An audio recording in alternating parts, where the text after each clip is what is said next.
Semiconductor product manufacturing etching step temperature. The etching temperature is generally between 35 to 45 degrees.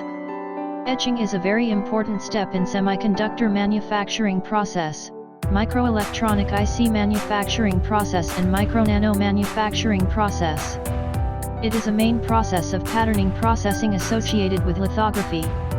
The so-called etching, in fact, is understood in a narrow sense as photolithography etching. First, the photoresist is subjected to photolithography exposure treatment by photolithography, and then the part to be removed is etched by other means. The etching method is mainly divided into two types: wet etching using a specific chemical solution for chemical reaction to remove the oxide film, and dry etching using gas or plasma. Nowadays, dry etching has been widely used to improve the yield of fine semiconductor circuits.